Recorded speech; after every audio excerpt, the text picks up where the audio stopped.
Good morning.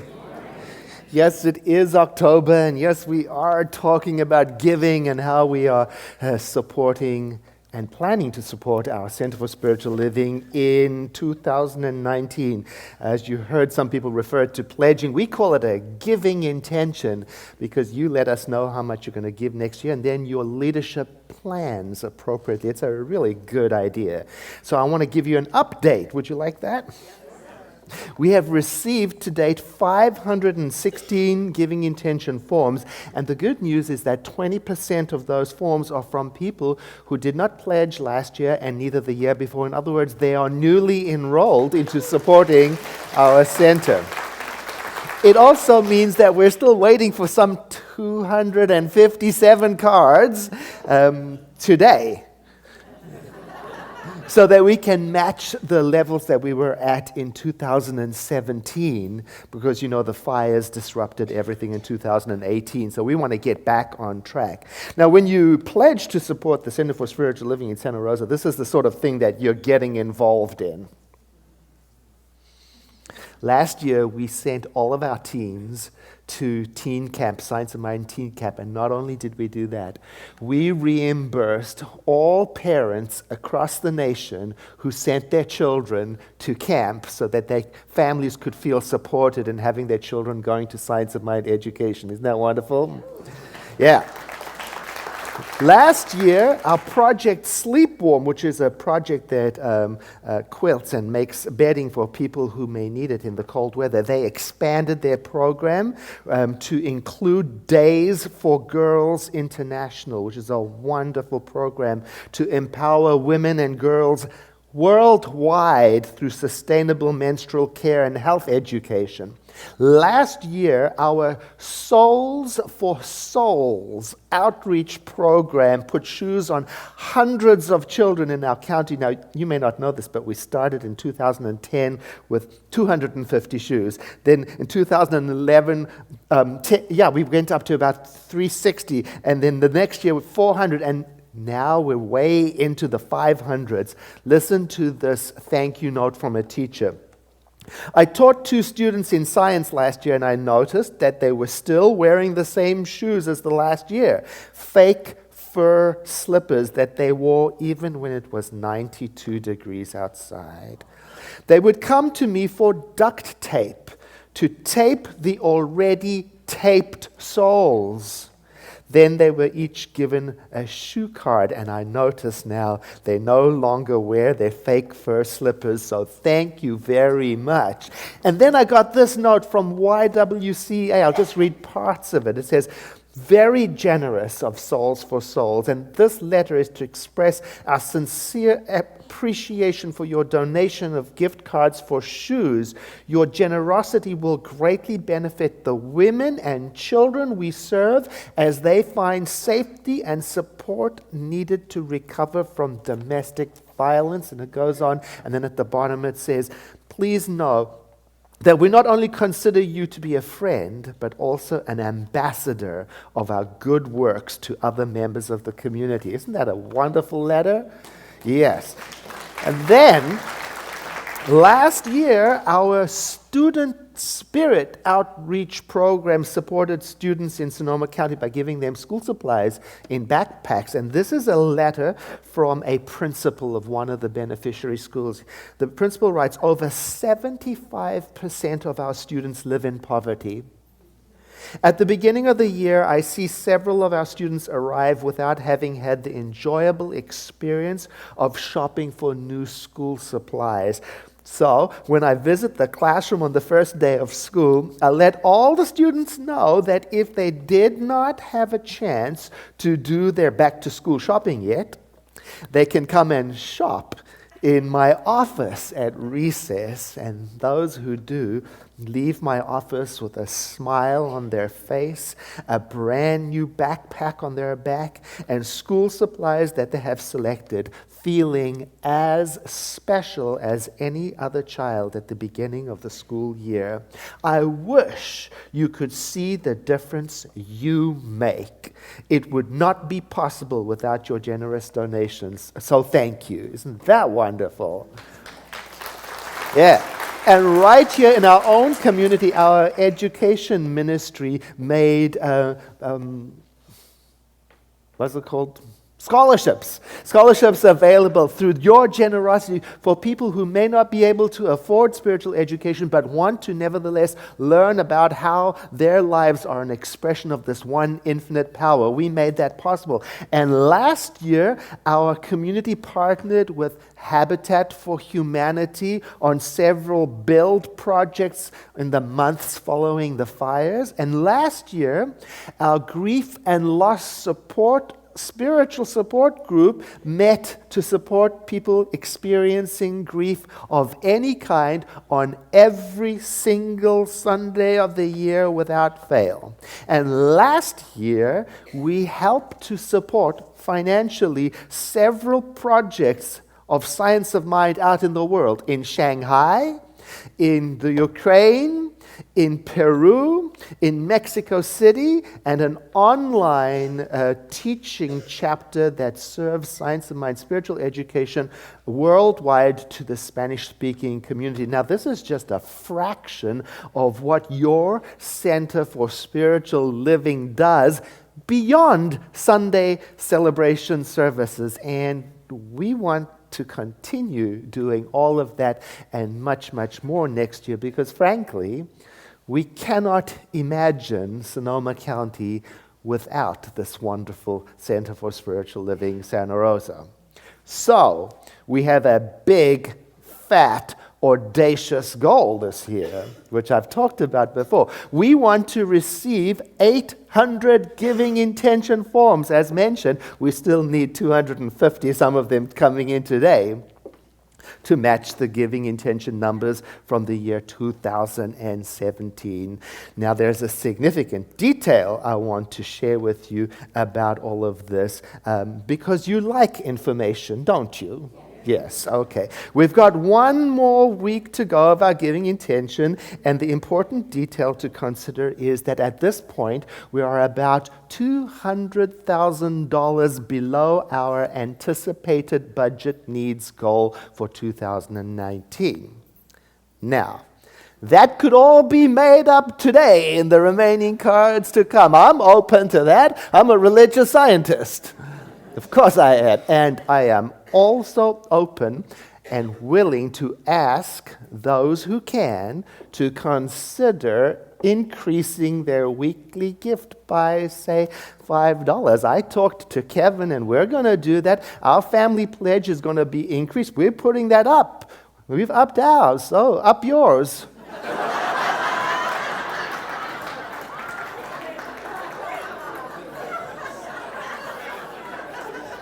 I told myself I wouldn't do that. What I'm doing is I'm asking everyone who loves our center and everyone who attends service, I'm asking you to make a commitment to financially support this center if it feeds you spiritually by making a public commitment on a little piece of paper and turning it in so we can count on you. And if you've already done that, thank you very much. And if you're planning to do it today, thank you very much. Now, how much should a person pledge? Well, that's individual, and I bring it up because I was poking around on the internet looking at other churches in Sonoma County. What do they say about their pledge program? And I read this. I think it's hilarious. Well, in a good way. It says, a helpful way to decide what to contribute to your church is to look at the other things in your life that you already spend money on and ask yourself, does my contribution to my church match the value I receive from it in comparison to the other things I spend money on? And then they give a really interesting example. It says, for example, a $5 daily espresso drink adds up to $1,825 a year. Is your church worth it? Whoa. Wow, I'm just saying, that's not on our website, that's somewhere else. And at the end of November, I'll give you a report on our numbers and where we are, because you like information. We just need time to add it all up and get it straight.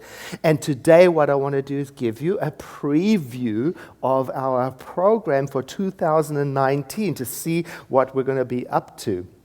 Our program for 2019 is based on the social justice principles from the Riverside Church on the East Coast, and we have taken these Christian principles and matched them to Science of Mind core values, and that's what the posters are all about out in the social hall. So here's what we're going to be doing. In January, we're going to start with our own Science of Mind.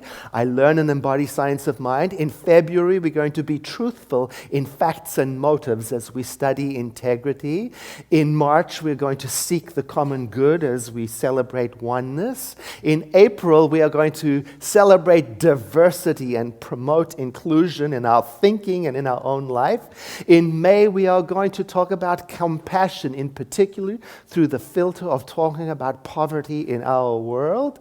In June, we are going to talk about the vulnerable and how we can be stewards of the vulnerable.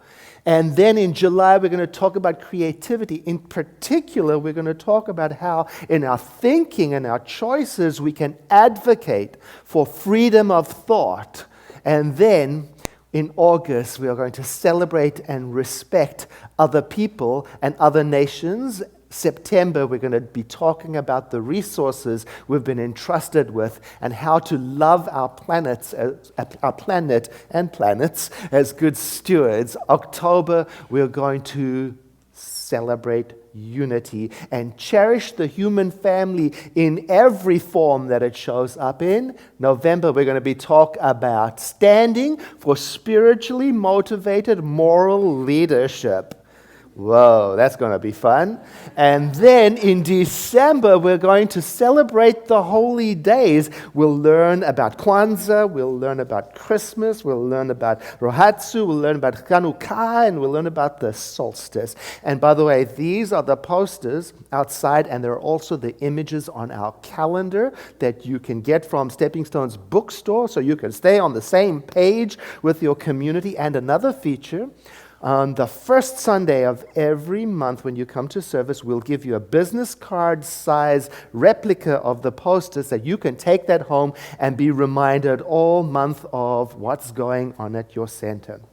Now, these social justice principles reminded me of an invitation that you received yesterday from Rabbi George Gittleman.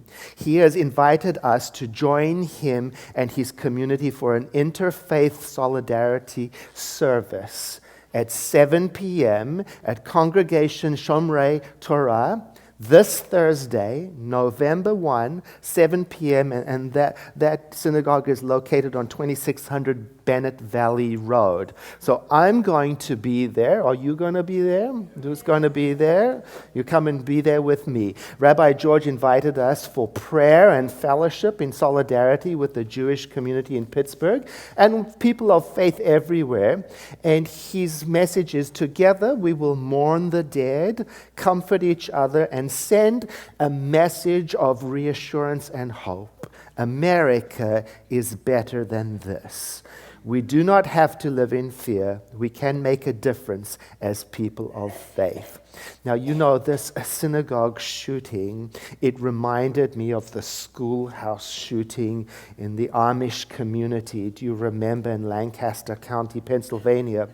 And after that schoolhouse shooting, I don't think anyone would have faulted the parents of the slain children if they had nothing to give in the wake of losing their children. I'm imagining that they probably wanted comfort. And do you know that was the first thing that they gave? They gave comfort, and they gave it to the family of the gunman. What a lesson in generosity and in faith Because, when we're talking about giving, sometimes I hear from people, well, I'm not in a position to give because I don't have. I will be more understanding when I'm accepted. I'll be able to give more when my needs are met, or I'll be at a position to express kindness or generosity when that is flowing towards me. And yet, what I'm learning, what I understand now is that it's not like that. That I'm understanding that giving is the key that unlocks the beauty and the meaning and the value of life. And I have learned here at the Center for Spiritual Living never to think of myself as someone who has nothing to give. Whether that is a thank you card, or a smile, or a kind word, or a compliment, or a prayer, or a helping hand, I will always have something to give. Whether it is flowers that grow in my backyard, or found change in my couch, or a cleaned up garage item that must be recirculated, or clothing in my closet that I know I will never wear again that wants to be worn by someone, or a photograph of a friend that I took that I cherish, I'll never be someone who has nothing to give. Or like this interfaith solidarity meeting on Thursday at Shomrei Torah for the Jewish community in Pittsburgh. I can give my presence and my solidarity by showing up, especially if solidarity and presence is what I value in my life. I can try giving exactly what is important to me, and that's how you set the law of circulation in motion. Now, in Living the Science of Mind, one of our reading assignments for the past days was on page 346, and he's talking about a scientific law and using it as a comparison for our spiritual lives. So he says one of the laws of radiation, a scientific law, says that the absorbing power of a substance is equal to its emitting power. Which means that the things that absorb the most must be the ones that emit the most. Now he relates it to us. He says, or to state the proposition in another way, we can take in only what we give out. And I want to focus on that phrase. We can take in only what we give out, because I'm asking myself, in this day and age, in this world, how is this working in my life? And do you know, the closer I look into it, the more I see it. I see it. Sometimes I want to receive far more than I want to give out. I see it. And if the law of radiation has anything to teach me, is that I must radiate, I must give out that which I wish to absorb and receive. 16 years ago, I found myself voted in as the president of a clergy organization. I don't know how that happened. Because I wasn't ready. I didn't know what I was doing, And it was right at this time of the year, and the clergy organization was getting ready for the holiday gift exchange. You know how that goes? Everybody brings a present, and then everybody gets a present, So as the president of the board, I was asked, Edward, you get to set the price range for the gift. What's the price range? I didn't know, but I remembered something I had heard in a class at the Center for Spiritual Living, and I said, okay, bring a gift according to your consciousness of receiving. And that's how I was responded to. What? Excuse me? So I tried to explain it. I said, bring a gift according to your consciousness of receiving. In other words, bring something that matches that which you would like to receive. Excuse me? And they got all upset. You see, I was young and foolish. I had no idea this would upset people so much. My answer threw everyone into a spin. They started to say, no, really, Edward, how much? And I said, I don't know, because $5 could be a lot for one person and nothing for another person. But you're going to make people feel uncomfortable. I said, why? Why can't a person bring something precious and meaningful? I mean, I'm just making this up. I have to figure it out myself too. Now I have to decide, what am I going to bring to the gift exchange? Oh, and it worked me, What was I going to bring to give away that matched the level of what I wanted to receive? It turned out that the gift that I selected had nothing to do with dollars value, and it had everything to do with personal value. I gave something that I cherished, something that I thought I would never part with. Now, it doesn't matter what I gave. It matters that it was meaningful to me to let it go. And the moment I gave it, it was as if somebody had opened a window in a stuffy room and fresh air poured into my life and set me free. And it made me remember something a very wise person once said, that which you cannot give away, you do not possess. It possesses you. Oh, this has been a very powerful lesson for me because I see it. I see that sometimes I want to be the exception to the law of radiation. I want to be the exception to the law of circulation. Like when I want understanding, but I want you to start. I want peace, but I'll bully you into being peaceful first. I want consideration, just on my terms. I see it. When I look very closely into my life, I see that sometimes the things that I want the most, I do not give. And when I do not radiate, how will I absorb? Now, Eric Butterworth, who is the author of the book that Nancy quoted from, he is the author of Spiritual Economics, and what a book. What a terrific book. In it, he says, a committed giver is an incurably happy person. He's right. He says a committed giver is a secure person, a satisfied person. He's right.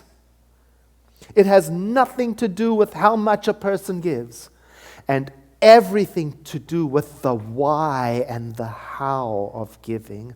Oh, if you want to learn how to live, then learn how to give and start practicing it immediately. And if you want to learn how to live magnificently, then find the area where you are not giving and start there. Because it's different for each person. For some people, they have no problem giving their time. Some people have no problem giving their skill. Some people find it very easy to share praises and give support and encouragement. Other people know how to give recognition. Some people know how to give comfort. Some people know how to give wealth. And everyone has an area where they could be giving more. And it's my suspicion that that is the very space where they desire to expand and grow. I suspect that. My message today is very simple. It's this. There is no more powerful spiritual tool that I know about that has rewarded me more, that has brought more satisfaction and joy and meaning to my life, that has warmed my heart and connected me to this life than generosity. Plain, straightforward, honest, free-flowing, simple giving. It is the secret to a happy life. I invite you to take a breath in with me and exhale into a moment of prayer as we each in our own way acknowledge the one source from which we come. That source which is sometimes called the infinite self-givingness of life to itself. What a beautiful title. I mean that which creates from itself, by itself, through itself, and gives itself endlessly to its creation. That's us. And today, through this prayer, I am re-identifying myself as a point of activity within the circulation of Spirit's good. And I'm allowing myself to be conscious that this is my natural state. I love to share. I thrive when I give. I open my heart, and in so doing, I place myself in the flow of circulation to receive also. I rejoice in this, and the good that is possible from it starts to flood into my mind. I realize with this awareness, I can take a stand in the community of beings. I can be there for others to advocate them. I can show up in ways that lift up the state of the world, and I rejoice in it. And I release this word of prayer into the activity of the law, and together we say, and so it is. Once more, breath in, followed by sigh.